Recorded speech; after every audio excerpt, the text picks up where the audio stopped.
দীপা। আরে হ্যাঁ বোকা।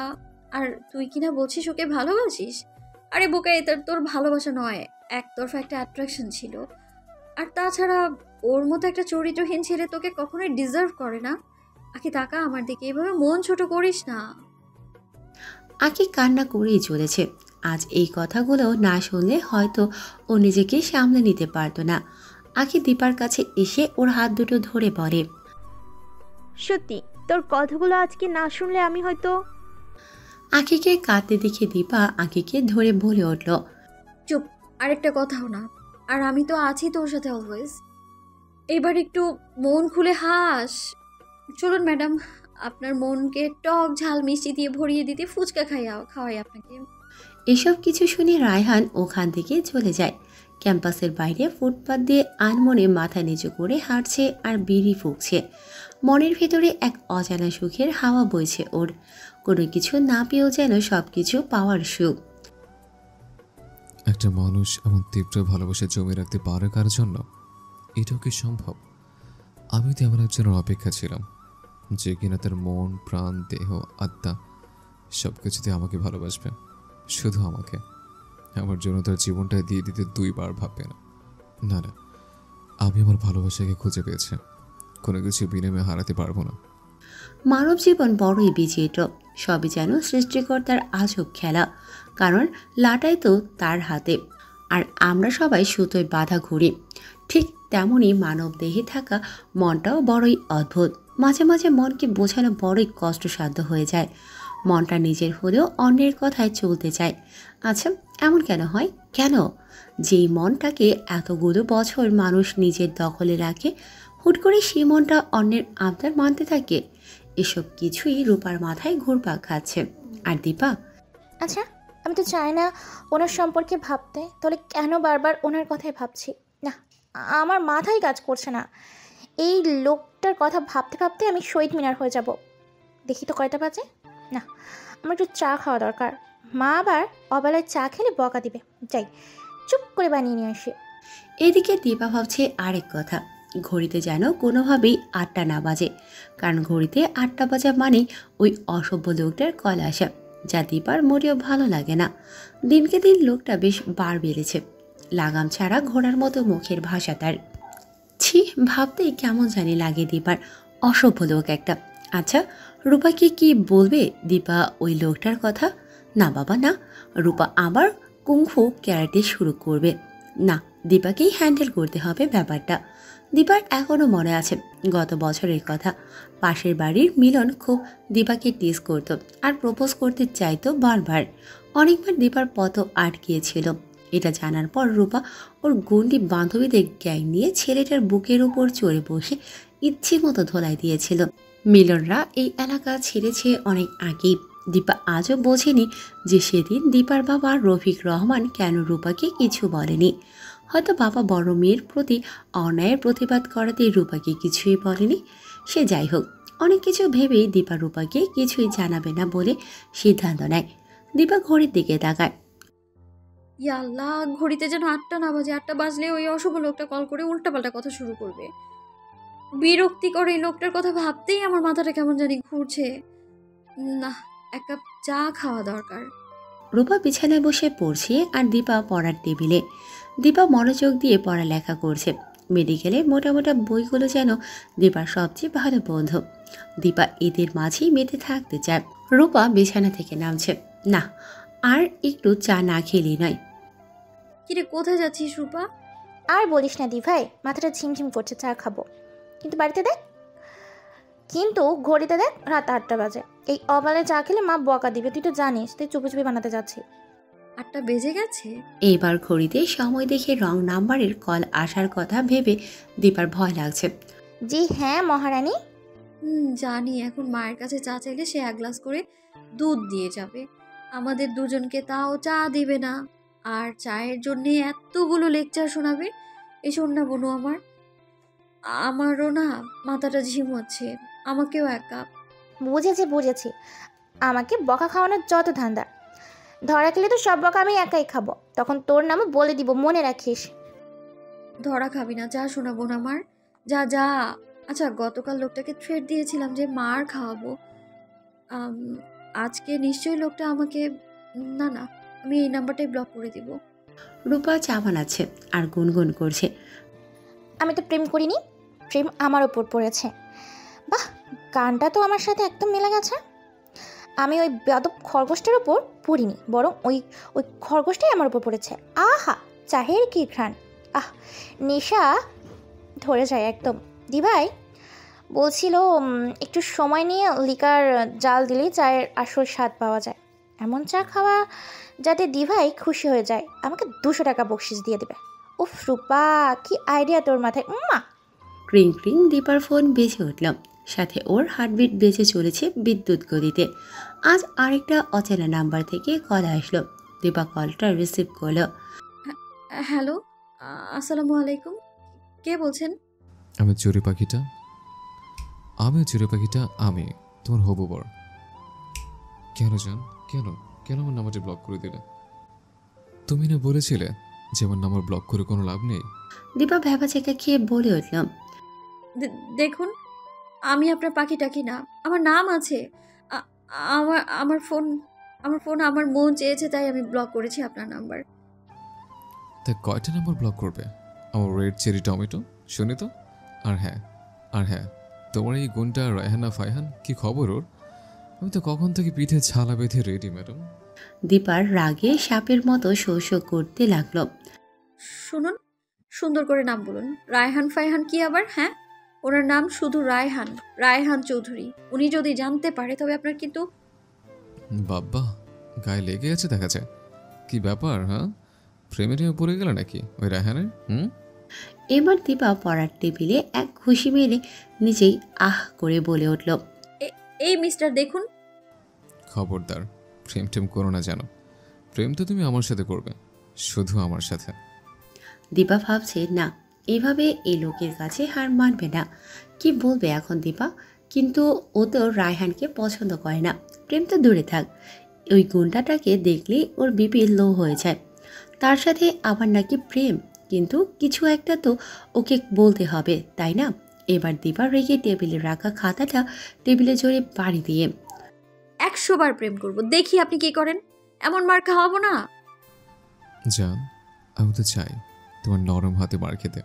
আর প্রেম, সে তো তুমি আমার সাথেই করবে। 100 বার কেন, 1000 বার কবরে 1000 বার করবে। যতবার তোমার মন চাইবে ঠিক ততবার। আমি মার দিব কখন বললাম? হ্যাঁ, পিঠের ছালটা খুলে না যেন। এমন মার খাওয়াবো না, 14 গোষ্ঠী শুদ্ধ মনে রাখবে। এই বলে দিলাম। টুট টুট টুট, দীপা ফোনটা কেটে দিল। ওদিকে রায়হান হাসতে হাসতে বলে। এত রাগ আমার জানটা, ইস! অথচ আমার সামনে আসলে বিড়ালের ছানা হয়েছে। লজ্জাবতী পাতা যেমন ছোঁয়া ফেলে কুকুরে যায়, ঠিক তেমন আমার সামনে আসলে একদম কুকুরে যায়। পাগলি একটা। আই লাভ ইউ চড়ুই পাখিটা। I love you so much. I love you more than most. এদিকে রূপা অনর্গল চা সেধিয়ে যাচ্ছে দীপাকে। দীপা আনমনা হয়ে দাঁড়িয়ে আছে। এই দিভাই, আরে এই দিভাই, চাটা ধর। উফ, সে কখন থেকে চা সারছি। কি ব্যাপার, আমার জিজুর সাথে কি হানিমুনে চলে গিয়েছিলি নাকি? কত কষ্ট করে লুকিয়ে চা বানিয়েছি, নে তাতে শেষ কর। দীপা হক চুকিয়ে ওঠে। চা খেতে খেতে দীপা রূপাকে উদ্দেশ্য করে বলে। চাটা তো জোস হয়েছে। চটপটি পাম দিয়া লাভ নেই, নেক্সটে তুইও বানিয়ে খাওয়াবি, আমি না। হ্যাঁ, নে এবার জল 200 বের কর। কি কি না জি? চৌধুরী ভিলায় সবাই ডিনার করছে একসাথে। হঠাৎ রাজীব সাহেব স্ত্রীকে উদ্দেশ্য করে বলে উঠলেন। শুনছো জবা, এই সপ্তাহে আর লন্ডন যাওয়া হবে না। আমি ওখানে জানিয়ে দিয়েছি সামনের সপ্তাহে যাব। এই সপ্তাহে ওরা জেনারেল মিটিংটা সারুক, নেক্সট সপ্তাহে ফাইনাল মিটিংয়ে আমি থাকবো বলে দিয়েছি।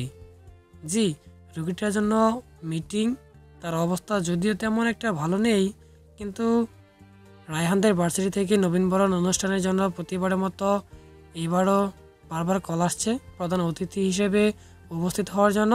যদি না যায় তবে ফারুক সাহেব রাগ করবেন, কষ্টও পাবেন। গত মাসেও ডেট দিতে পারছিলাম না, তাই ভাবলাম নেক্সট উইক লন্ডন যাব। হ্যাঁ বাবা, ভার্সিটির অফিস রুমে আমাকে ডেকে ফারুক স্যার বারবার আজ করছিলেন তুমি কবে ডেট দিতে পারবে। আর তাছাড়া ভার্সিটির অথরিটি আর আমার জাস্ট একটা ফ্রেন্ড ছাড়া তোমার আর আমার সম্পর্ক কেউ জানে না, তাই আমাকে বারবার চুপ করে অফিস রুমে ডেকেই তোমার কথা আজ করেন। আচ্ছা বাবা, তুমি ভার্সিটির সবার কাছ থেকে তোমার আর আমার পরিচয় লুকাতে বলে কেন, আজও বললে না? রাজীব সাহেব কিছুটা চিন্তিত, কিন্তু চেহারা থেকে চিন্তার ভাঁজটা সরিয়ে ছেলের দিকে চেয়ে স্বাভাবিকভাবেই বলেন, দেখো বাবা, আমি চাই না তুমি আমার পরিচিতির কারণে বিপদে পড়ো, বিশেষ করে তোমার লেখাপড়া প্রাঙ্গণে। তোমার লেখাপড়ার কোনো রকম কোনো ক্ষতি হোক আমি চাই না। তুমি জানোই আমার একজনই শত্রু আছে, সে আমাকে না পেয়ে তোমাকে বেশি টার্গেট করবে, কারণ তুমি আমার বড় ছেলে, তুমি আমার জীবনের, আমাদের এই বাড়ির শক্ত পিলার। আমরা তোমাকে হারাতে পারবো না বাবা। তাই যতদিন না তুমি পাশ করে বের হচ্ছ ততদিন শুধু তুমি তোমার পরিচয়টা চাপিয়ে যাও। আর হ্যাঁ, যাকে সন্দেহ হবে তার কাছে তুমি তোমার বাবার নাম প্রকাশ করতে যাবে না। এসব শুনে রায়হানের মা চিন্তিত হয়ে পড়লেন। একবার স্বামীর দিকে তো আরেকবার ছেলের দিকে তাকিয়ে চিন্তিত কণ্ঠে বলে উঠল, কিন্তু আমার ছেলে কি তাহলে স্বাধীনভাবে একটুও লেখাপড়াও করতে পারবে না? তারা যদি জেনে যায় রায়হান আমাদের ছেলে, কারণ ওরা রেদওয়ান আর মিলিকে কখনো দেখেনি। আমার ছেলে যদি কোনো ক্ষতি করে, যদি কেউ এসে ওর পরিচয় লুকিয়ে জানতে চায় ভার্সিটির অথরিটির কাছে, তখন? চিন্তা করো না জবা, ফারুক সাহেব আমাকে আশ্বস্ত করেছেন যে কোনো অপরিচিত মানুষকে সেই রায়হানের ইনফরমেশন ভুলেও দিবে না। তা না হলে আমি সেই কবেই আমি আমার ছেলেকে লন্ডনে পাঠিয়ে দিতাম। রায়হান মাকে শান্ত করে মায়ের গলা জড়িয়ে ধরে বলল, মা ডোন্ট ওয়ারি, তোমার দোয়া থাকলে আমার কিছু হবে না। এদিকে রেদওয়ানও মাকে আশ্বস্ত করে বলে, মা, তুমি এত ভেবো না, ভাইয়া একাই 100, উল্টো ভাইয়াকেই পুরো ভার্সিটির সবাই ভয় পায়। পরিবেশটা থমথমে হয়ে পড়েছে খাবার টেবিলে। মায়ের মুখটাও গম্ভীর, তাই রায়হান পরিবেশটার আবহাওয়া চেঞ্জ করার জন্য বলে উঠল, মা তোমার হাতে ইলিশ মাছের ঝোলটা যা হয়েছে না, লাজবাব। আর একটু দিব বাবা? দাও মা, জলদি দাও। এবার মিলি মাকে উদ্দেশ্য করে বলে, মা তুমি শুধু ভাইয়াকে খাওয়াবে, আমি কি দোষ করলাম? অন্যদিকে রেদওয়ান ভ্রু কুঁচকে মায়ের দিকে তাকিয়ে বলে উঠল, তাহলে আমি বা কি দোষ করলাম? এবার রায়হান ওর দুই ভাই বোনের কাণ্ড দেখে বলে উঠল, দেখেছো মা, দুটো মিলে একসাথে আমার সাথে হিংসে করে, হিংসুকের দল কোথাকার। রাত প্রায় 10টা। রেহানা বেগম দীপা রূপার রুমে 2 গ্লাস ভরে দুধ নিয়ে আসলেন। এসে যেই না দেখলেন চায়ের কাপ দুটো, উনি তো রেগে মেগে আগুন, সাথে সাথে চেঁচিয়ে বলে উঠলেন, সত্যি করে বল, এই রাতে চা কে করে এনেছিস তোদের দুজনের মধ্যে? মাকে এভাবে দেখে দীপা রূপা দুজনেরই অবস্থা খারাপ। দুজনেই মাথা নিচু করে একে অন্যের দিকে আঙুল দিয়ে দেখিয়ে দিচ্ছে, অথচ কেউ জানে না তারা যে একে অন্যের দিকে আঙুল দিয়ে রেখেছে। যেই দুজনে দুজনের দিকে ফিরে তাকালো, জোরে দিল চিৎকার। বিশ্বাস করো মাদার বাংলাদেশ, আমি করিনি। মা, আমি ভুলেও চা বানাইনি, আমি তো শুধু দুজনেই বাধ্য মেয়ের মতো কানে ধরে শপথ করে মায়ের সামনে গ্লাসের পুরো দুধ খেয়ে ফেলল। তারপর মা চলে গেলেন। সাথে সাথে দীপা রাগে রিরি করতে করতে কোমরে হাত রেখে বলে উঠল, তুই আমার নাম নিয়েছিস কেন? 200 টাকা ফেরত দে আমার।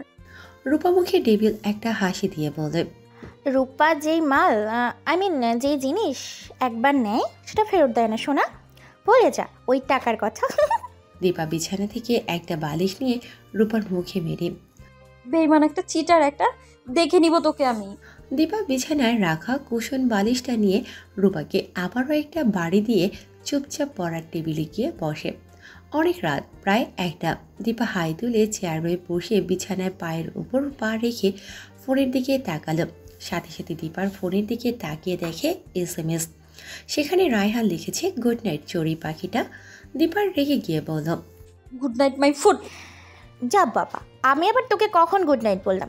আসছে গুড নাইট মাই ফুট বলতে। হ্যাঁ, দীপার সাথে সাথে জিহ্বায় কামড় দিয়ে চুপচাপ এসে বিছানায় ঘুমিয়ে পড়ল। রূপাও ঘুমের প্রিপারেশন নেবে, ঠিক তখনই ওর ফোনের মেসেঞ্জারে মেসেজ আসলো। হাই। আইডির নাম রেদওয়ান চৌধুরী, বাট পিক নেই। অ্যানিমেটেড মুভির অ্যাকশন হিরো টাইপ কিছু একটা পিক দেওয়া। আসসালামু আলাইকুম রিদওয়ান ভাইয়া, is that really you? That's me, Redwan. ঘুমাওনি? আমার আইডি কোথায় পেলেন? মিলি? গেস করেছিলাম। আসলে আমি এক্ষুনি ঘুমাতে যাচ্ছিলাম। আপনি ঘুমাবেন না? না, বলছিলাম না আজ ঘুম আসবে না, এটা আমার শাস্তি। রূপা কপালে চিন্তার ভাঁজ, তারপরও লিখে পাঠালো। হ্যাঁ প্লিজ এইভাবে বলবেন না, আমার কেমন যেন লাগে। কেমন লাগে? রূপা কি উত্তর দেবে বুঝে পাচ্ছে না। এমন একটা প্রশ্নের কি জবাব হতে পারে, কিছুই মাথায় আসছে না রূপার। হুট করে সে বলে বসলো। আমার গিলটি ফিল হয়। রিদন দীর্ঘ একটা নিঃশ্বাস নিয়ে, ও আচ্ছা বলো তো, তখন কান্না করছিলে কেন? জানো আমার কত কষ্ট হচ্ছিল, নিজেকে অনেক অপরাধী মনে হচ্ছিল। দুটি মন স্তব্ধ, বাকরুদ্ধ, ভাষাহীন। রূপা কি বলবে কিছুই বুঝতে পারছে না। ওর তো অনেক কিছুই মন চাইছে বলতে, কিন্তু কিছুই বলতে পারছে না মনে মনে। ভাইয়া আমি আপনাকে কিভাবে বোঝাবো যে আমি কোনোভাবেই এই সম্পর্কে নিজেকে জড়াতে পারবো না। তো মনের কোথাও না কোথাও আমি আপনাকে পছন্দ করি। As I like you so much, কিন্তু জানি না আমি আদৌ কখনো আপনাকে সব বলার সুযোগ পাবো কিনা। না না, আমি বলতেও চাই না। সহসাই রেদওয়ান দেওয়া মেসেজের শব্দে রূপা আবার ফোনের স্ক্রিনে তাকায়। আচ্ছা একটা প্রশ্ন করব? না মানে প্রশ্নটা একটু পার্সোনাল। জি করুন, নো প্রবলেম। রেদওয়ান যথেষ্ট ম্যাচুইড একটা ছেলে, ও জানে কখন কার সাথে কিভাবে কথা বলতে হবে। তাছাড়া রূপা অনেক ছোট, প্রশ্নটার কি মানে বুঝে নেবে আল্লাহ জানে। একটু টেনশন লাগছে, তার উপর ইতস্ততা ভুলে তাকে জিজ্ঞেস করে ফেলল। কাউকে পছন্দ করো? I mean do you like anyone? I hope you understand যে আমি তোমাকে কি আস করতে চাইছি। রূপা মনে মনে ভাবছে, মানুষটার মধ্যে পুঙ্খানুপুঙ্খভাবে কার্টেসি দিয়ে ভরা। এত সুন্দরভাবে কেউ প্রশ্ন করতে পারে নাকি? কথার মাঝে কোথাও কোনো ভনিতা নেই। রূপাও কোনো রকম কোনো ভনিতা না করে সোজাসাপটা জবাব দিয়ে দিল। না আমি কাউকে লাইক করি না, ওভাবে কখনো কাউকে ভাবিনি। সাথে সাথে রেদওয়ান স্বস্তির একটা নিঃশ্বাস নিয়ে ভাবল। মিলি তাহলে সত্যিই বলেছিল ওর কারোর সাথে রিলেশন নেই? সত্যি ভালোবেসে ফেলেছি তোমায়, আমার পিচ্ছি লেডিডন। I love you lot. এরপর রূপাকে বলল, আচ্ছা ঘুমাও তাহলে, সকালে কলে যাচ্ছে। By, good night. রূপা এবার যা বলল রেদওয়ান পুরোপুরি অপ্রস্তুত হয়ে গেল। রূপা এইবার একটি শক্ত স্বরেই বলল, শুনুন আপনিও ঘুমাবেন। আপনি আমাকে কোনো কষ্ট দেননি যে আপনাকে পানিশমেন্ট পেতে হবে।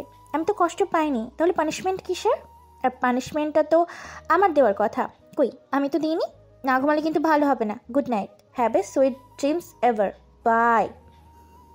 রেদওয়ান খুশিতে মাথা চুলকাতে চুলকাতে কুলবালিশ বেচারাকে চাপটি মেরে ধরে ঘুমিয়ে পড়ল।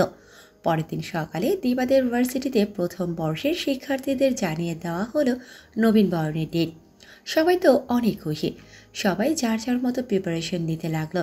দীপাও নৃত্যে অংশগ্রহণ করবে, আর ডক্টর ওয়াসিফ চৌধুরী প্রধান অতিথি হিসেবে উপস্থিত হবে শুনে দীপা তো খুশিতে অস্থির।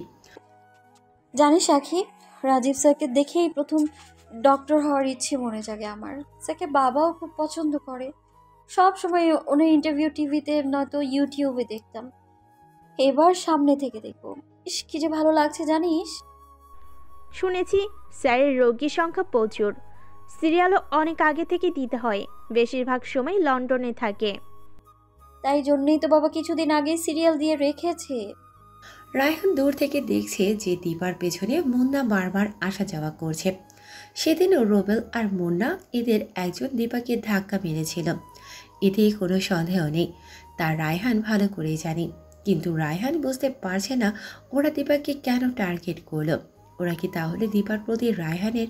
না না, তবে তো দীপা অনেক বড় বিপদে আছে। শুধু শুধু বেচারি দীপা রায়হান আর ওই শয়তানগুলোর দুশ্মনির মাঝে এসে পড়েছে। না, আমি বেঁচে থাকতে দীপনের তার গায়ে ফুলের টোকও লাগতে দিব না। আমার কারণে ওর কিছু হোক আমি সেটা চাই না। গতকাল তোদের ছেড়ে দিয়েছে, আজ আর ভুল করবো না। আমার কলেজে হাত দিতে চেয়েছিস, তোদের হাত ভেঙে টুকরো টুকরো করে ফেলবো। সাজিদ হয়তো আমার সাথে। এই বলে রায়হান মুন্না আর রোবেলের সামনে গিয়ে দাঁড়ালো। ভার্সিটির ক্যাম্পাসে মানুষ জড়ো হয়ে গেছে। রায়হান এক হাতে মুন্নার ও আরেক হাতে রুবেলের কলার ধরে রেখেছে। মুন্না আর রুবেল দুজনের মুখে ডেভিল হাসি। এটা দেখে রায়হান রাগে কন্ট্রোললেস হয়ে গিয়ে বলল, তোদের সাহস হয় কিভাবে ওর দিকে নজর দেওয়ার? চোখ উপড়ে ফেলবো এই বলে দিলাম। বাপ তোদের ক্ষমতা ক্যাম্পাসে জায়গা তো করে নিয়েছিস, কিন্তু আমি যতদিন ক্যাম্পাসে আছি তোদের নোংরা মনের আশা কখনোই পূরণ হতে দিব না। আজ রুবেল আর মুন্না ডেভিল হাসি হাসে। রায়হানের এমন কথায় ওদের যেন কিছুই আসে যায় না। ওদের মধ্যে মুন্না বলে উঠল, কি করবি তুই? কি করবি? হ্যাঁ, তুই কিচ্ছু করতে পারবি না, কিচ্ছু না। আর হ্যাঁ, ওই মেয়েটা তোর কি হয়? কি লাগে যে তোর এত জ্বলছে? কিছুই তো করলাম না এখনো। ক্যাম্পাসের সবাই রায়হানের দিকে হাঁ করে চেয়ে আছে। তারা নিজেদের মধ্যে অনেক কিছুই বলা বলি করছে, কারণ তারা রায়হানের রাগী মেজাজ সম্পর্কে অবগত থাকলেও তারা সকলেই জানে রায়হান বিনা কারণে কোনোদিন কারো গায়ে হাত তোলে না। একটা মেয়ে বলে উঠল, নিশ্চয়ই ওই ছেলে দুটা কিছু না কিছু একটা অবশ্যই করেছে। এবার রায়হান রাগ কন্ট্রোল করতে না পেরে মুন্নার নাকে এক ঘুষি দিয়ে রুবেলকে লাথি মারল। কিন্তু ওরা দুজন তাও ডেভিল হাসি দিয়ে যাচ্ছে। ওদের মনে কিছুই একটা চলছে, যেটা রায়হান ধরতে চেষ্টা করেও ধরতে পারছে না। কি সেটা? মুন্না চায় দীপা দেখুক যে রায়হান কত বদমেজাজি, তাই ওরা রায়হানের হাতে ইচ্ছে করে মার খাচ্ছে। ওরা দীপাকে ঠিকই খেয়াল করেছে। এটা সাথে সাথে সাজিদ এসে বলল, সরি রাহি, রাহি শোন, চল এখান থেকে, এক্ষুনি চল। ছাড় ওদের, সবাই তাকিয়ে আছে, দীপাও চেয়ে আছে, দেখছিস না তুই? দীপা দূর থেকে দেখে অবাক হয়ে চেয়ে আছে। কি হচ্ছে কি এসব ক্যাম্পাসে? আর রায়হানকে কেন কেউ কিছু কেন বলে না? দীপার কেমন যেন অস্বস্তি লাগছে রায়হানকে দেখে।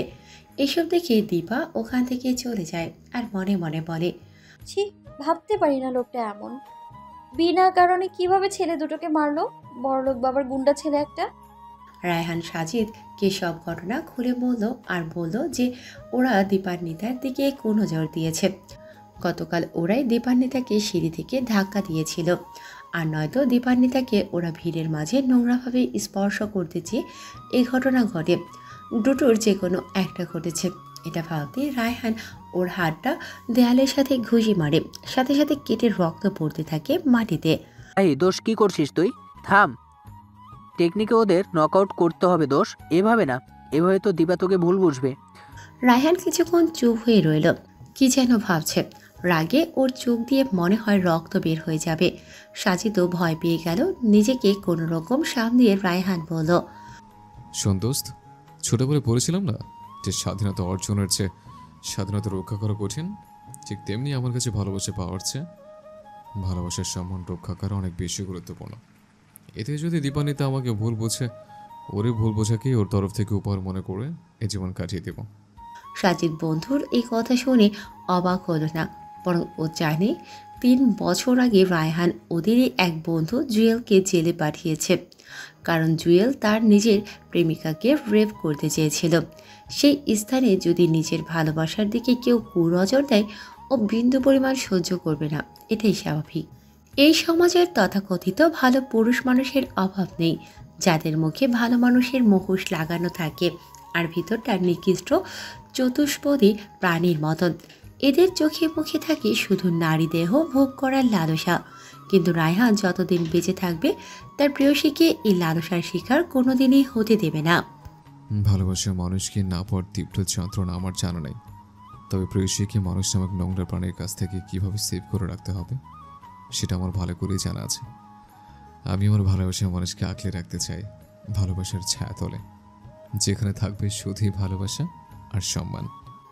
এদিকে রায়হানের হাত থেকে রক্ত টপ টপ করে পড়েই চলেছে। রক্ত যেন থামার নামই নিচ্ছে না, কিন্তু সেদিকে রায়হানের কোনো ভ্রুক্ষেপ নেই। কিন্তু সেটা দেখে সাজিদ বলল, আচ্ছা চল রাহি, আগে হাতটা ব্যান্ডেজ করিয়ে নে, চল ফার্মেসিতে চল। রক্ত টপ টপ করে পড়েই চলেছে। রক্ত দিয়ে রায়হানের হোয়াইট শার্টের অবস্থা বেহাল, কিন্তু ওই রক্তক্ষরণ কিছুই না।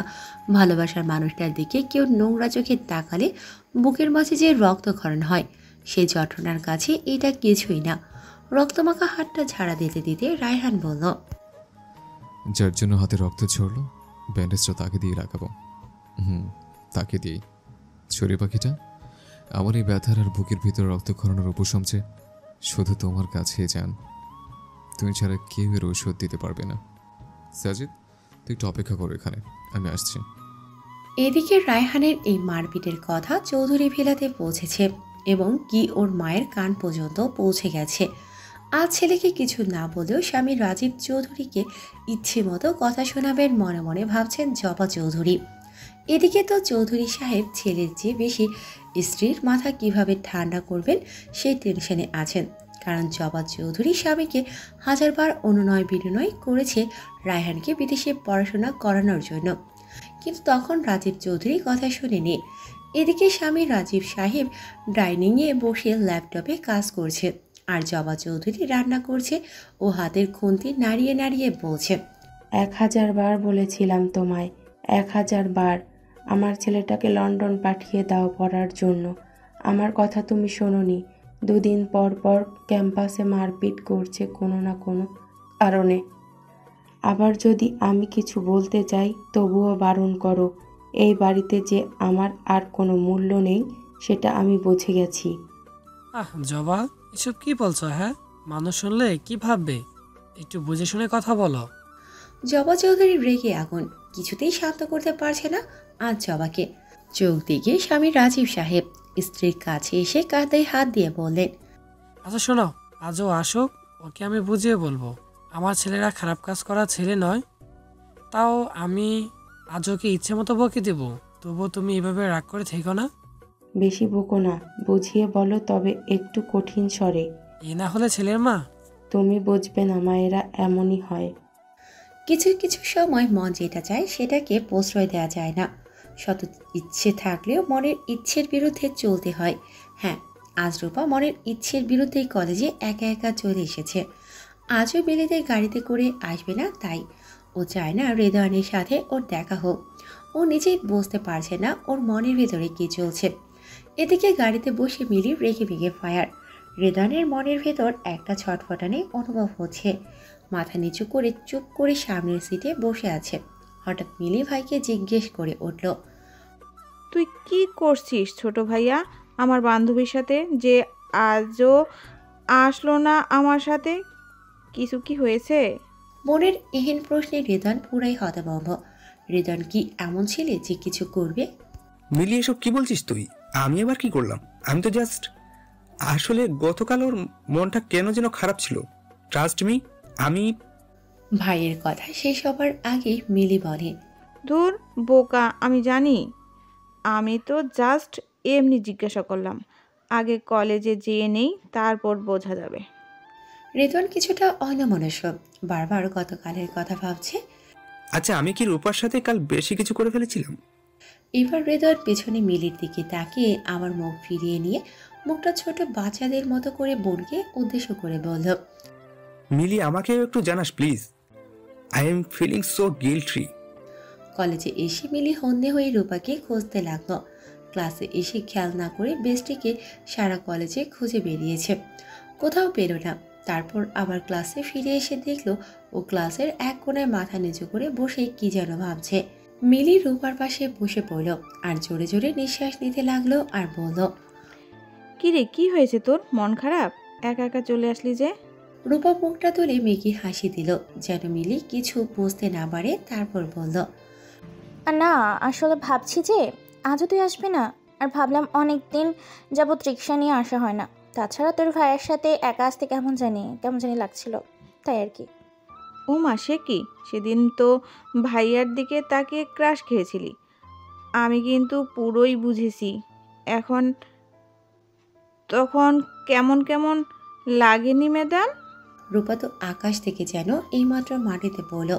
মিলি তাহলে বুঝে গেছে না, কোনোভাবেই ওকে বসতে দেওয়া যাবে না। রূপা চোখ বড় বড় করে বলে ওঠে, দেখছিলি মিলি, ভালো হচ্ছে না কিন্তু। আমি কোনো ক্রাশ ট্রাশ খাইনি। আর তাছাড়া ক্রাশে প্রচুর কার্বোহাইড্রেট।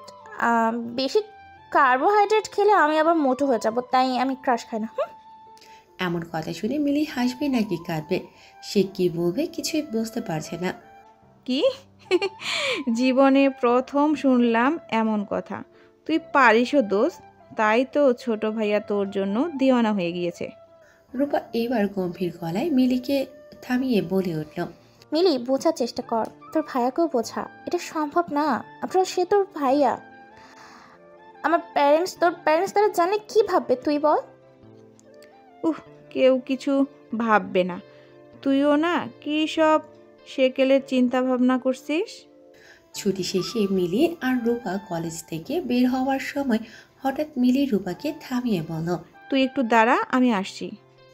এই বলে মিলি আবারও কলেজের গেটের ভিতর চলে গেল। মিলি যাওয়ার দিকে চেয়ে থেকে রূপা যেই না সামনের দিকে তাকালো, দেখলো রেদওয়ান একদম ওর সামনে। রেদওয়ান রূপাকে কোনো কথা বলতে না দিয়ে একটানে রূপাকে গাড়িতে নিয়ে বসালো আর বলল, রূপা, কি হয়েছে তোমার? তোমার মন ভালো নেই? শরীর ভালো আছে তো? আজকে আসলে না যে আমাদের সাথে, কি হয়েছে বলো? রূপা কি জবাব দেবে? একে কোনোভাবেই বোঝানো যাবে না রূপা কেন আসেনি আজ গাড়িতে করে। ওর সেই তথাকথিত চরিত্রে ফিরে এসে বলল, তো মেনি কোয়েশ্চেন টুগেদার, এতগুলো প্রশ্ন একসাথে করলে আমি কোনটার জবাব কিভাবে দিব বলুন? এবার আমি রূপাকে আমার দিকে ফিরিয়ে ওর একটু কাছে গিয়ে নরম স্বরে বললাম, আচ্ছা এদিকে তাকাও, বলো কি হয়েছে? রেদওয়ান রূপার এত কাছে এসেছে যে রূপার চোখ ওঠাতেই পারছে না। এত ছটফটে একটা মেয়ে রূপা, অথচ এই ছেলেটার কাছে আসলে চুপসে যায় মেয়েটা। এখনো মাথা নিচু করে রূপার মাথা নিচু করেই রূপা বলে, না আসলে কিছুই না, এমনি আসিনি। আর একটু কলেজে রিক্সায় করে আসতে ইচ্ছা হয়েছিল, তাই চলে এসেছি। না, আরো কিছু আছে। তুমি কি কিছু লুকাচ্ছ? দেখো, আমার কাছে কিছু লুকিও না, মনে যা আছে বলো। কই না তো, আমি তো আমি তো কিছুই লুকাচ্ছি না, বিশ্বাস করুন। তাহলে কি ধরে নেব তুমি আমার উপর বিরক্ত? মাথা নিচু করে বললাম, না একদমই না। রেদওয়ান দীর্ঘ নিঃশ্বাস নিয়ে বলল, ঠিক আছে, বুঝতে পারলাম। ঠিক আছে, প্রয়োজনে কাল থেকে আমি আর আসবো না গাড়িতে। তবু তুমি এসো। তুমি না আসলে মিলি মন খারাপ করে, তোমারও মন খারাপ হয় আমি জানি।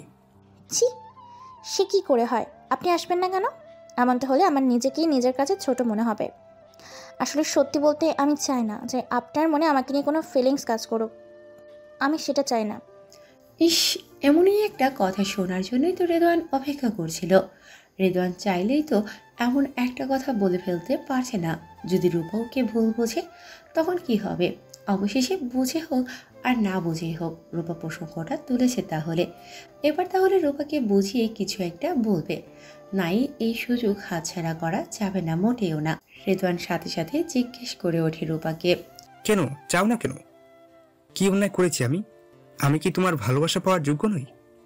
রূপা কাঁপা কাঁপা গলায় বলল, ভালোবাসা না, মানে আসলে। এর মধ্যেই মিলি চলে আসলো আর রূপা যেন হাঁপ ছেড়ে বাঁচলো। ও মিলিকে উদ্দেশ্য করে বলল, কোথায় ছিলি তুই? দেরি হয়ে গেছে অনেক, চল তাড়াতাড়ি বাসায় চল। এদিকে মিলি ভাবছেন, তাহলে আমাকে লাথি মেরে উড়িয়ে দিতিস। বেচারা ভাই আমার, মুখটা দেখেই মনের হাল বোঝা যাচ্ছে। রায়হান ভাইয়া হলে জোর করে ভালোবাসা আদায় করে নিয়ে নিত। ও জানে কিভাবে নিজের জিনিস আদায় করে নিতে হয়। আর এই গাধাটা, দূর, এটাকে সব আমার শিখিয়ে দিতে হয়। কত কিছু শিখিয়ে এনেছিলাম, আজকে কে জানে করেছে কিনা। এদিকে রায়হানের ভার্সিটিতে রায়হান অফিস রুম থেকে বের হয়ে সোজা মাঠে আসলো। চারিদিকে হন্যে হয়ে দীপাকে খুঁজছে সে, কোথাও দেখা নেই তার। কিছু দূর যেতেই আখিকে দেখে জিজ্ঞেস করলো সে দীপাকে দেখেছে কিনা। আখি জানে দীপা কোথায়, কিন্তু বলতে চাইছে না। আখি রায়হানকে কিছু একটা বলতে চাইছে কিছুদিন যাবৎ। এটাই তো সুযোগ বলার, এতে করে কিছুটা সময় পাস হবে আর দীপাও এসে পড়বে ততক্ষণে। ভাইয়া, আপনার সাথে আমার একটু কথা ছিল। আখি বলো। ভাইয়া, আমি জানি আপনি দীপাকে অনেক ভালোবাসেন, কিন্তু ভাইয়া এই অনুভূতিগুলোকে ভালোবাসার মানুষটির কাছে বেশি দিন লুকিয়ে রাখতে নেই। তাকে যত তাড়াতাড়ি সম্ভব বলে দেওয়াই উত্তম। রায়হান চুপচাপ গভীর মনোযোগ দিয়ে আখির কথাগুলো শুনছে। আসলে ভাইয়া, দীপার মনের পবিত্র ভালোবাসাগুলো পাওয়ার সকল যোগ্যতাই আপনার মধ্যে রয়েছে, তাহলে কেন নয়? আপনি সেদিন সবই শুনেছেন। ওর জীবনে আপনার মতো একজন মানুষের বড়ই অভাব। এই অভাবটা আপনি পূরণ করে দিন, বেশি দেরি করবেন না। রায়হান মনোযোগ দিয়ে আগের কথাগুলো শুনল। কথাগুলো একদম সত্যি, বই মিথ্যে নয়। রায়হান আখির মাথায় হাত রেখে বলে উঠল, থ্যাঙ্কস আখি, তোমার প্রতিটি কথা আমার জন্য মূল্যবান ছিল। আর হ্যাঁ, তুমি ঠিকই বলেছ, আমি খুব তাড়াতাড়ি ওকে আমার মনের কথা বলবো। তুমি আপাতত কিছু বলো না, যা বলার সঠিক সময় আমিই বলবো। আচ্ছা, ও কোথায়? ওই তো ওই দিকটায়, আল্লাহ জানে এখন কি হবে। রায়হান মাঠে এসে দেখে দীপাকে খুঁজতে শুরু করলো। এসে যা দেখলো তাতে তার মাথা গরম হয়ে গেল। দীপা একটি ছেলের সাথে কথা বলছে। সেই ছেলেটা আর কেউ নয়, রোবেল। রোবেল দীপার অনেক কাছে ঘেঁষে আছে আর দীপাকে কুনজরে দেখছে। দীপার সেদিকে খেয়ালই নেই। এই দৃশ্য দেখে রায়হান রেগে আগুন। রেগে ফুলে যাওয়া কপালের রগটা পুরোপুরি দৃশ্যমান। রাগে হাত মুষ্টি বদ্ধ করে নিল রায়হান। জল শক্ত করে রেখেছে, টপ টপ কপাল বেয়ে ঘাম ঝরছে। দীপা রুবেলের দিকে করুণ দৃষ্টি দিয়ে তাকিয়ে বলে, ইস ভাইয়া, আপনাকে অনেক জোরে লাথি দিয়েছে তাই না? আপনি ডক্টরের কাছে কেন গেলেন না? যদি আপনার পাঁজরের হাড় ভেঙে থাকে? না না, আমার পাঁজরের হাড় ভাঙেনি। ও শুধু শুধু আমাদেরকে মারে, দেখেছো? বাবার টাকা আছে তো তাই মিথ্যা কমাতে দেখায়। আজকে আমরা কিছুই করিনি, তোমরা তো দেখলে আমাদেরকে বিনা দোষে মারলো। এর মাঝে রায়হান আসলো। রায়হানকে দেখে রুবেল একটা ডেবিল হাসি দিয়ে চলে গেল। দীপা জমে পুরোই বরফ। রায়হান এগোচ্ছে, দীপা পিছিয়ে যাচ্ছে। এজন্য আগুন বরফের দিকে এগোচ্ছে আর বরফ গলে গলে পড়ছে। এবার রায়হান দীপার হাতটা টান দিয়ে একটা খালি ক্লাসরুমে নিয়ে এসে চেয়ারে বসিয়ে আরেকটা চেয়ার টেনে দীপার মুখোমুখি বসে। কিছুক্ষণ মাথা নিচু করে রাগে কিছু চুল নিচে টানতে থাকে। এটা দেখে দীপা আরো ভয়ে কাঁপা শুরু করলো। মনে মনে, আল্লাহ জানে এই অ্যানাকোন্ডা আমার এখন কি অবস্থা করে। আমাকে এখন মনে হচ্ছে খেয়েই ফেলবে। আচ্ছা, এই লোকটা আমার পিছনে লেগে থাকে কেন? কেন রে, ভার্সিটিতে আর কি কোনো মেয়ে নেই? আমার মতো একটা মাসুম বাচ্চার পিছনে লেগে থাকতে তো লজ্জা করে না? রায়হানের আগে চোখ লাল হয়ে আছে। বারবার দীপার দিকে রুবেলের কুনজরে চাহনি কথা মনে পড়ছে। ও যেন এখনই সব ভেঙে চড়ে ফেলবে। রায়হান রাগে রি করছে। সহসা চেয়ার থেকে হনহনিয়ে উঠে একটা কাঠের চেয়ার নিয়ে চিৎকার দিতে দিতে চেয়ারটা ভেঙে গুঁড়ো গুঁড়ো করে ফেলল রায়হান। এক হাত কোমরে আর এক হাত কপালে, চোখ দুটো বন্ধ।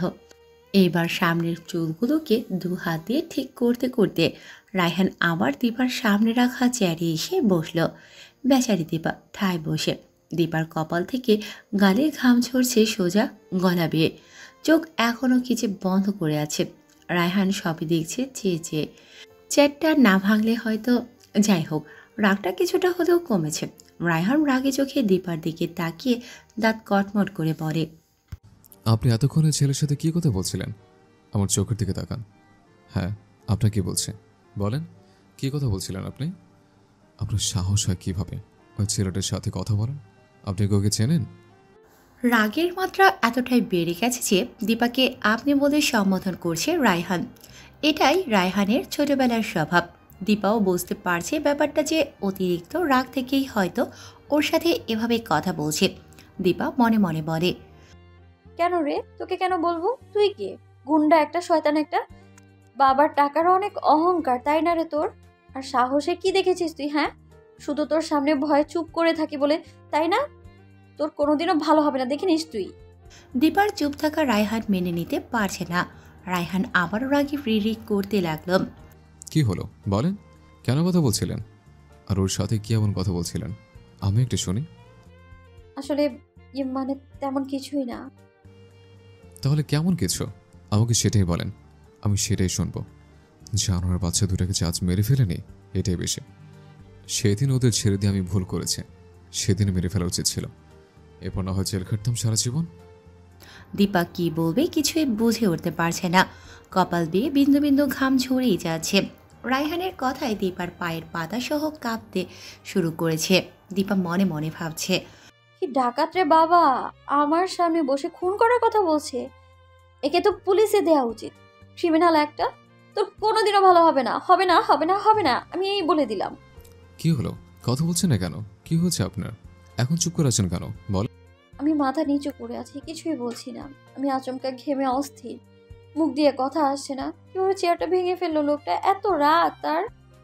রায়হান দেখে দীপার ঘাম চুইয়ে চুইয়ে পড়ছে মাথা বেয়ে। রায়হান পকেট থেকে টিস্যু বের করে দীপার ঘাম মুছে দিচ্ছে। রায়হান রাগে কি করছে ও নিজেই জানে না।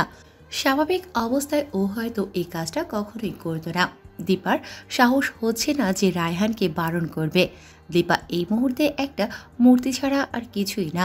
রায়হানের এমন রূপ দেখে দীপার কান্না চলে আসে। এই লোকটা ওর সাথে এমন করে কেন? সমস্যাটা কোথায় এটাই ও খুঁজে পাচ্ছে না। বেচারি দীপার ভয়ে হাতের আঙুলগুলোও কাঁপছে। দীপার ঘাম মুছে দিয়ে টিস্যুটা ফেলে না দিয়ে পকেটে ভরে নিল। এবার শার্টের হাতাটা ফোল্ড করতে করতে দীপার আরও একটু কাছে এসে বলে উঠল, একটা কথা কান খুলে শুনে রাখেন, আমি একদম পছন্দ করব না যে আপনি যখন তখন যার তার সাথে কথা বলবেন, বিশেষ করে ওই ছেলেগুলোর সাথে। আজ বলে দিলাম, কথাগুলো যেন মনে থাকে। যদি প্রয়োজন পড়ে আপনাকেও ফোন করে ফেলব, তারপর নিজেকেও শ্যুট করব। ওনার এমন ভয়ঙ্কর কথা শুনে আমার মূর্ছা যাওয়ার উপক্রম। এই বুঝি আমি মূর্ছা যাব? আমার হাত পা ভয়ে হিম শীতল হয়ে যাচ্ছে। গলা দিয়ে যেন শব্দই বের হচ্ছে না আমার। চিৎকার করে বলতে ইচ্ছে করছে, কেউ কি নেই এখানে আমাকে বাঁচানোর জন্য? কেউ কি আছো? প্লিজ বাঁচাও আমায়। রায়হান দীপার মুখের দিকে তাকিয়ে দেখল ওর চোখ মুখ লাল হয়ে ফুলে গেছে। চোখের পানিগুলো গলা বেয়ে গাল অব্দি বেয়ে পড়ছে। মাথার ঘাম, চোখের পানি, নাকের পানি সব মিলেমিশে নদী হয়ে যাচ্ছে। রায়হান সাথে সাথে নিজেকে কন্ট্রোল করে নেয়। মনে মনে বলল, এই জান চড়ুই পাখি আমার, এই জান চড়ুই পাখিটা আমার, তোর কিছু হলে মরে যাবো আমি। বলছিস না কেন তুই? এরপর নরম গলায় বলল, ইটস ওকে, ইটস ওকে, তাকাও আমার দিকে, তাকাও। ওরা ভালো ছেলে না, ওসব বকের ছেলের কাছ থেকে 100 হাত দূরে থাকবে তুমি। উফ, বোঝে না কেন মেয়েটা। রায়হানের মুখে এরকম নরম কথা শুনে দীপার কিছুটা স্বস্তি অনুভব হচ্ছে। আমি সব বুঝি, সব। হ্যাঁ, ওরা খারাপ না, আপনি খারাপ। ওরা নিরীহ প্রাণী ঠিক আমার মতো। বরঞ্চ আপনি তো ইউনিভার্সিটির সবচেয়ে বড় গুন্ডা। তাহলে তো আপনার কাছ থেকে 1000 হাত দূরে থাকা উচিত আমার, তাই না? মনে মনে বললাম আমি। কিছু বললে? কই না তো। আমি দেখলাম ওনার হাত থেকে রক্ত পড়ছে। ইস, আপনার হাত দিয়ে তো রক্ত পড়ছে অনেক। রায়হান আবারও দীপার মুখের দিকে তাকিয়ে দেখে দীপার ঠোঁট কাঁপছে।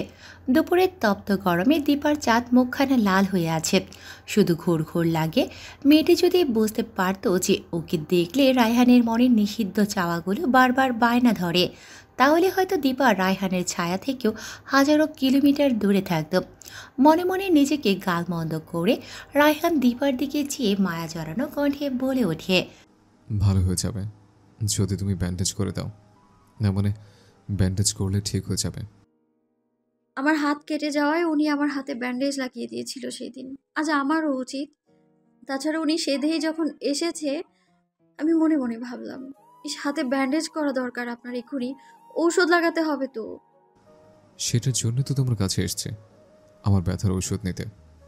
আমার আসল ঔষধ তো তুমি জান। ওনার কথাগুলো আমার মাথার উপর দিয়ে গেল। মানে কিছু কি বললেন? না মানে তোমার কাছে ব্যান্ডেজ আছে? দীপা উত্তর দেওয়ার আগেই দীপার ফোনে একটা কল আসলো। রায়হান চোখের ইশারায় বলল ফোনটা আগে রিসিভ করে কথা শেষ করতে। রায়হান খেয়াল করল নীল নামের কেউ একজন দীপাকে কল করেছে। দীপা রায়হানের সামনেই কথা বলা শুরু করল। নীল, কেমন আছো? দুদিন কল করনি যে। বাবা, এত মিস করছো আমায়? রায়হানের মাথার সাথে সাথেই আগুন। রাগে ফুসফুস করছে রায়হান। ওদিক থেকে দীপার কথা বলেই চলছে। ভিডিও কলে দেখে কি মন ভরে না? আচ্ছা তাহলে চলে আসো, দেখা করি। আহা, তোমার যখন সুবিধা তখনই দেখা করব। নীল, আমিও তোমায় খুব মিস করি। 2-3 দিন যাবত দেখা হয় না। এতেই মনে হচ্ছে কতটা দিন হয়ে গেছে, তাই না? রায়হানের মনে নানান প্রশ্ন এসে তাড়া করছে। কে হতে পারে এই নীল? না জানতে হবে। রায়হান মনে মনে রেগে বারুদ। নীল হচ্ছে দীপার বান্ধবী নীলাঞ্জনার ছোট নাম। দীপা ওকে নীল বলেই জানে। দীপাদের এলাকাতেই থাকে। ও দীপার ছোটবেলার বান্ধবী। কিন্তু বেচারা রায়হানকে কে বোঝাবে? কি রে শালা তুই? তোকে কেটে কুজু কুজু করতাম যদি সামনে পেতাম। শালা বদমাস, এত বড় সাহস আমার সামনে কল করে দীপানিতের সাথে রোমান্টিক আলাপ করিস? না, আমাকে দীপানিতাকে জিজ্ঞেস করব না, এই মুহূর্তে এটা ঠিক হবে না। ও মাইন্ড করতে পারে, আর এটাই স্বাভাবিক। পর এক সময় সুযোগ বুঝে জেনে নেব। এদিকে দীপা কথা শেষ করে ফোনটা ব্যাগে রেখে রায়হানের দিকে তাকালো। রায়হান মাথা নিচু করে হাতের দিকে চেয়ে আছে, আর কি যেন ভাবছে। আপনার তো অনেকখানি কেটে গেছে, ছোট ব্যান্ডেডে হবে না, চলুন কোথায় কোথায় যাব? ফার্মাসিতে চলুন আমার সাথে। রায়হান দীপার মুখের দিকে চেয়ে মৃদু স্বরে বলে, ফার্মেসিতে যাব না। ওখানে যাওয়ার হলে তোমার কাছে আসলাম কেন? বুঝে গেছি, এই পাগলকে বোঝানো সম্ভব না, আর আমাকে এই পাগলের কাছে থেকে দ্রুত যেতে হলে কিছু একটা করতেই হবে। তাই আমি আমার পায়ে পড়া সুতির সালোয়ারটার নিচ থেকে এক সাইড ছিঁড়ে ফেললাম। রায়হান ভাবতেও পারেনি দীপা এমনটা করবে। ও তো ভেবেছিল জাস্ট রক্ত মুছে দেবে, হয়তো একটু ফু দিয়ে দেবে, তাতেই রায়হানের হাতের আর মনের রক্তক্ষরণ নিমিষেই শেষ হয়ে যাবে। কিন্তু না, এবার যেন রায়হানের মনের দহন আরও বেড়ে গেল। মন চাইছে কোনো কিছু পরোয়া না করে চাপটে ধরে আমার বুকের মাঝে দীপান্বিতাকে। হ্যাঁ, আমার দীপান্বিতা। না না, এমনটা করা যাবে না। যে মেয়ে বাবা এখানে সেন্সলেস হয়ে যাবে, পাগলি একটা। আমার ছোট্ট চড়ি পাখি দীপান্বিতা, তুমি এটা কি করলে? ওড়নাটা ছিঁড়ে ফেললে। এখন এ ছেঁড়া ওড়না পরে তুমি বাসে যাবে কিভাবে? দীপা রায়হানের হাতের রক্তের দিকে চেয়ে কপাল কুঁচকে রেখেছে। তার মাঝে রায়হানের কথার জবাবে বলে, এই তেমন কিছুই না, আমি তো জাস্ট ওনার নিচ দিয়ে ছিঁড়েছি, সমস্যা হবে না। আর তাছাড়া মাঝে মাঝে ঋণ পরিশোধ করার জন্য অনেক কিছুই করতে হয়। ঋণ পরিশোধ করার জন্য মানে? এ মেয়ে আবার কি হলো? এত রহস্যভরা কথা বলছে কেন? না, ভাল লাগে না, আমার পাগল হয়ে যাব। জি, ঋণ পরিশোধ করার জন্য। কিছু কিছু ঋণ বেশি দিন রাখতে নেই, শোধ করে দিতে হয়, নয়তো এগুলো। নয়তো এগুলো কি? কিছু না। আমি এবার ওনার চোখের দিকে তাকিয়ে সাথে সাথে আমার চোখটা নামিয়ে নিলাম। ওনাকে জিজ্ঞেস করতে ইচ্ছে করছে কিছু কথা। আচ্ছা, জিজ্ঞেস করব না কি করব না, কেমন কেমন যেন লাগে। আমি সকল ইতস্তত ভুলে জিজ্ঞেস করেই ফেললাম। আচ্ছা, একটা কথা জিজ্ঞেস করি, কিছু মনে করবেন না তো? রায়হান কি বলবে কিছু বুঝতে পারছে না, মনে মনে বলে, ঋণ মানে কিসের ঋণ? কোন ঋণ শোধ করার কথা বলছে দীপান্বিতা? ও আমার কাছে কেন ঋণ হতে যাবে? কিছুকে দিয়েছিলাম আমি ওকে? কই, কিছু তো মনে পড়ছে না। না, আমাকে জানতে হবে কিসের ঋণ। আমি তোকে দিয়েছি শুধু একরাশ ভয় আর ধমক। ঋণী তো আমি ওর কাছে হয়ে গেছে। ওর সৌন্দর্য, ওর চাহনি, কথা বলার ধরন, মুচকি হাসি, গোলাপের পাপড়ির মতো রাঙা ঠোঁট দুটো, ভয় লাল হয়ে যাওয়া গাল দুটো, এসবই আমার মনের বিরান ভূমিতে ভালোবাসার চারা বনেছে, যেগুলো একটু একটু করে বড় হচ্ছে। হ্যাঁ, বিরান ভূমিটাকে ওই তো ভালোবাসার যোগ্য করেছে। তাহলে কে ঋণী হলো? আমি না ঋণী হলাম? ঠিক তখনই দীপার কথায় রায়হান চিন্তার জগৎ থেকে ফিরে আসলো। জিজ্ঞেস কর, আর কিসের ঋণের কথা বলছিল? না, আসলে জানেন, আপনার দেয়া ওই নামটা আমায় কুরে কুরে খায়। যতবার আপনি আমাকে ওই নামে ডাকেন ততবারই আমি ভয় পেয়ে যাই। কেন জানেন? কারণ আমি দেখেছি ওই নাটকে দীপান্বিতা নামের মেয়েটা তার ভালোবাসার মানুষটাকে না পেয়ে অবশেষে পাগল হয়ে গিয়েছিল। জানেন, আমার না সেই সৎ সাহস নেই, পারবো না আমি বাঁচতে আমার ভালোবাসার মানুষটিকে হারিয়ে। হয়তো আমিও পাগল হয়ে যাব। এবার রায়হানের ডাকে দীপার ঘোর কাটে। ও আচ্ছা, এগুলো তাহলে আমার মনের কল্পনা ছিল। দীপা নিজেকে নিজেই বলল। না, এইসব ওনাকে বলা যাবে না। কে জানে বাবা আবার কি মনে করে বসে লোকটা। ওকে এত চিন্তিত দেখে রায়হান বলে, কি বললে না? কে যেন জিজ্ঞেস করবে তুমি? দীপা নিজেকে স্বাভাবিক করে রায়হানের হাতের দিকে তাকায়, তারপর বলে, আচ্ছা, আপনি এত মারপিট কেন করেন? এতে তো ক্ষতি হয়, তাই না? আপনিও ব্যথা পান, তাই না? এই যে দেখুন আপনার হাতটা কিভাবে কেটে গেছে, কত রক্ত পড়ছে। কক্ষটি একদম ফাঁকা, দুটি মানুষ মুখোমুখি বসে আছে, মাথার ওপর ফ্যান ঘুরছে। দীপার চেহারাটা অনেকটাই স্বাভাবিক এখন। রায়হান কিছুটা ঝুঁকে দীপার কিছুটা কাছে এসে নিভু গলায় বলল, আমি তোমার সব কথার জবাব দিব যদি তুমি আমার দিকে তাকিয়ে কথা বলো। যে জিজ্ঞেস করার চোখে চোখ রেখে জিজ্ঞেস করো। না, এটা মনে হয় দীপা পারবে না। একটু আগে রায়হান যেভাবে চেয়ারটা ভাঙলো, তারপর তো একদমই না। মাথা নিচু করে রায়হানের হাতে কাপড়ের টুকরোটা পেঁচিয়ে যাচ্ছে তো যাচ্ছেই। ভাবনার সাগরের নীল তিমিটার একদম পাশে বসিয়ে তারই সেবা করা হচ্ছে। তাকে যে এখনও খেয়ে ফেলছে না, এটাই তো বেশি। দীপা রায়হানের হাতে একবার এভাবে কাপড় পেঁচাচ্ছে তো একবার ওইভাবে, আবার একটু পরপর নিজের ওড়না দিয়ে রক্ত মুছে ফু দিয়ে যাচ্ছে। রায়হান মুচকি হাসছে আর ভাবছে, এই মেয়ে ডক্টর হবে কি করে? দীপা একটু পরপর উফ ইস এমন শব্দ করছে। রায়হানের কি আর এই সুযোগ মিস করলে চলে? সে তার প্রিয়সীকে দেখে চলেছে। ইস কি মায়াবী চেহারা, কি শালীনতা চোখ মুখে জুড়ে। রাজ্যের সমস্ত সুখ কি এই মায়াবিনীর কাছেই বিধাতা তার জন্য রেখেছেন? তাহলে তো এই সুখের খোঁজে বারবার তাকে এই মায়াবিনীর কাছেই আসতে হবে। এদিকে দীপা কথা কিছুটা ঘোরানোর জন্য বলে উঠল, আসলে সেদিন আমার হাতে কাচের চুড়ি বিঁধে রক্ত বের হওয়ায় আপনি ব্যান্ডেড করে দিয়েছিলেন, তাই আজ আমিও করে দিলাম, তাই আজ ঋণ শোধ হলো। রায়হান এবার দীপার মুখের সামনে আসা অবাধ্য চোখগুলোর দিকে তাকিয়ে কিছুটা টেরি হাসি দিয়ে বলে, ও আচ্ছা, তার ঋণ শোধ করার খুব তাড়া দিচ্ছে তোমার। একটু ঋণ থাকলে কি হয়? কেন নয় বলুন? আর এটাই তো নিয়ম, কারো কাছে বেশি দিন ঋণ থাকতে নেই। ঋণ থাকলে কি হয় জানেন? মনের ভেতর বোঝা বাড়ে। রায়হান নিজের মনের সাথে এলোমেলো যুদ্ধে লিপ্ত। উফ, এই মেয়ে এত গুছিয়ে কথা বলতে জানে কিভাবে? এবার রায়হান কিছুটা শান্ত স্বরে বলে, একটু ঋণ না হয় থাকলে আমার কাছে, একটু বোঝানো হয় বাড়লে মনের ভেতর। মাথাটা সামান্য উঁচু করে তার দিকে চাইলাম আমি।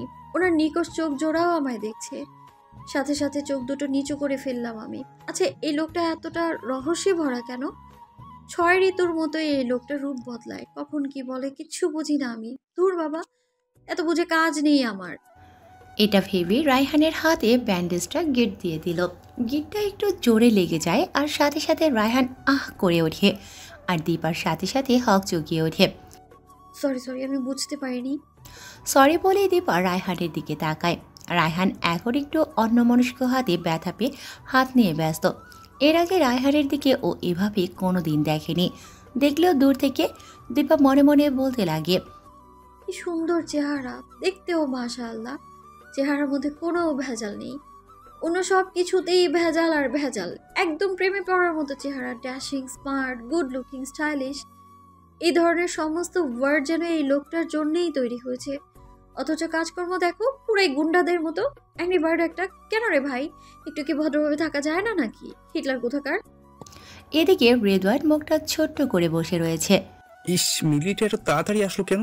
একটু দেরিতে আসলে কি হতো? সবেমাত্র মেন পয়েন্টে আসছিলাম। মিলির মাথায়ও বুদ্ধি কম না। ভাইয়ের মুখ দেখে মনের কথা বুঝে ফেলেছে সে। আর ভাবছে, এই কাঠবিড়ালটা বোধহয় কিছুই বলেনি, না আমাকে কিছু একটা করতে হবে। এই বলে মিলি রেদওয়ানকে বলে উঠল, ভাইয়া গাড়িটা থামাতে বলো তো, আমি একটু নামবো। এই তো সামনে ওই গেট স্টলটাতে। আর তুই একটু পেছনে এসে বস তো, রূপাকে একটু কোম্পানি দে। রূপা তো পুরাই হাফ। এই বলে মিলি চলে গেল আর রেদওয়ান এসে বসলো রূপার পাশে। পাশে বসে পিচ্ছি লেডি ডনের দিকে চোখ দুটো ছোট ছোট করে কিছুক্ষণ চেয়ে রইল। রূপার নাকে মুখে কিছুটা ভয়ের ছাপ। রেদওয়ান সেটা ভালো করেই বুঝতে পারছে। হঠাৎ রূপা বলে উঠল, ওভাবে তাকিয়ে আছেন কেন? রেদওয়ান রাগী ভাব নিয়ে চোখ দুটো আরো ছোট ছোট করে, আমার ইচ্ছে হচ্ছে তাই। এখন বলো। কি বলবো? ওই যে কি যেন বলছিলে, ফিলিংস আর কি যেন। না রূপা না, তোর ভয় ফেলে চলবে না। You can do it. শুনুন ভাইয়া, আসলে আমি চাই না যে আমার আর আপনার মনে, আপনার আর আমার মনে, মানে আমাদের। এবার রেদওয়ান রূপার দুবাহু শক্ত করে ধরে ঝাঁকিয়ে নিজের আরো কাছে টেনে বলে উঠল, কি আমাদের কি বলো? রূপা এবার কেঁদেই দিল।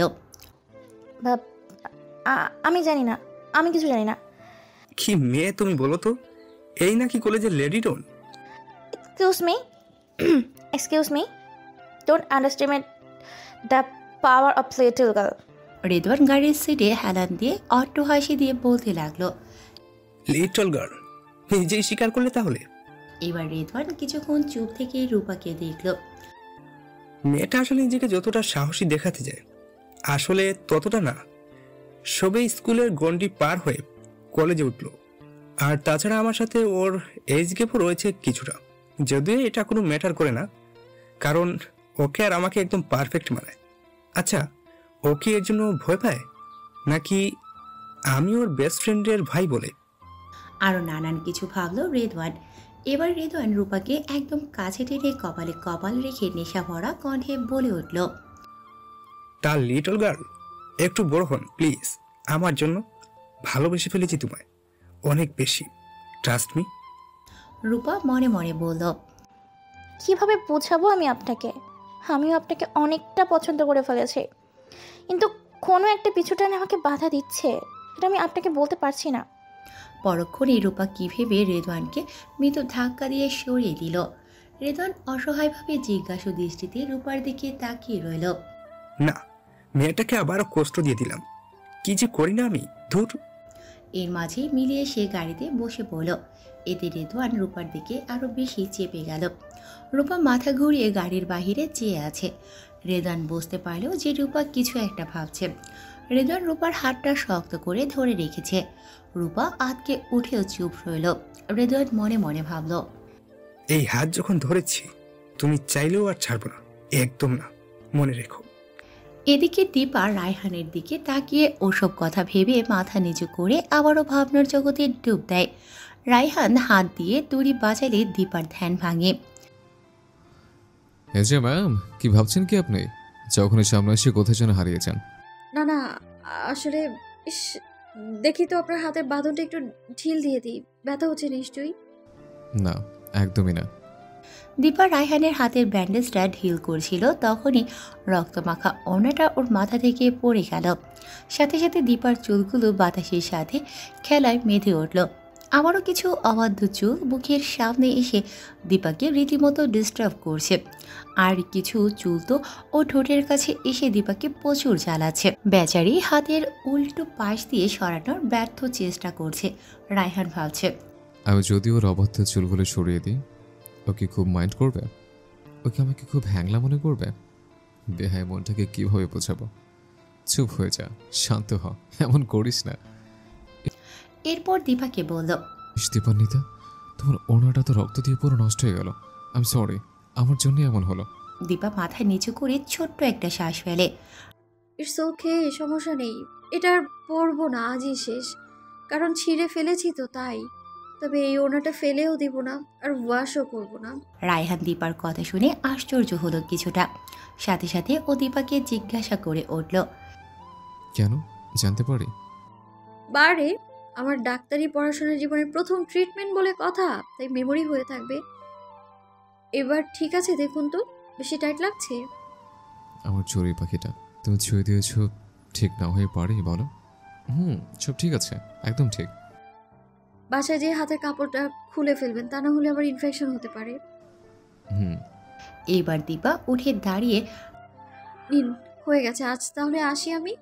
আর হ্যাঁ, যাওয়ার আগে শুধু এতটুকুই বলবো, এত মারপিট স্বাস্থ্যের জন্য ভালো নয়, ব্রেনের জন্যও নয়, বুঝলেন? একটু শান্ত ছেলে হয়ে যান, একদম শান্ত। রায়হান অপলক দৃষ্টিতে দীপার যাওয়ার দিকে চেয়ে রইল। আচ্ছা, কি আছে এই মেয়ের মাঝে যে আমাকে বারবার ওর দিকে টানে? আমি যেন বারবার বেহায় হয়েছে। কই, এগুলো তো আমার নিয়মের মধ্যে ছিল না। আমি তো এসবের বাইরের একজন ছিলাম। প্রেম ভালোবাসা নিয়ে তো কখনো ভাবিনি। তুমি আমাকে পাগল করে দিবে, সত্যি। এত শান্ত মনে, এত স্নিগ্ধতা, এত মায়া, উফ, আমি পারছি না নিজেকে আটকাতে, একদমই পারছি না দীপান্বিতা। নিজেকে অনেক কষ্টে কন্ট্রোল করছে। জানি না কতদিন পারবো, জানি না, আমি একদমই জানি না। আচ্ছা, তুমি কি কিছু বুঝতে পারো না, নাকি বুঝেও না বুঝার আমাকে যত তাড়াতাড়ি সম্ভব আমার মনের কথা ওকে বলে দিতেই হবে। এদিকে চৌধুরী ভিলায় জবা চৌধুরী দরজার এপাশে একবার ওপাশে একবার হাঁটছে। ছেলে কখন আসবে, এখনো আসে নাই বা কেন? রাজীব চৌধুরী সবই দেখছে আর বারবার জবাকে চিন্তা করতে না করছে। এ সময় রায়হান গুনগুন করতে করতে বাসায় ঢুকলো।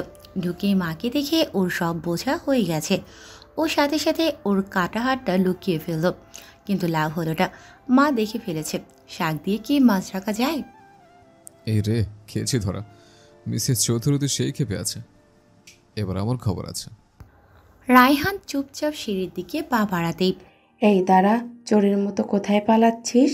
আর হাত কেন লুকিয়েছিস পেছনে? সামনে বের কর বলছি। রায়হান মুখটা ছোট্ট বাচ্চাদের মতো করে, বের করতেই হবে মা। ওকে, এই যে সামান্য একটু কেটেছে, তেমন কিছুই না। কাপড় দিয়ে ব্যান্ডেজ করা দেখে জবা চৌধুরী কান্নার সুর করে দিল। স্বামীকে উদ্দেশ্য করে বলে উঠল, এই এই শুনছো? দেখছো আমার ছেলের হাতটা কেটে গেছে? এই শিউলি, তাড়াতাড়ি আমার রুম থেকে ফার্স্ট এইড বক্সটা নিয়ে আয় তো।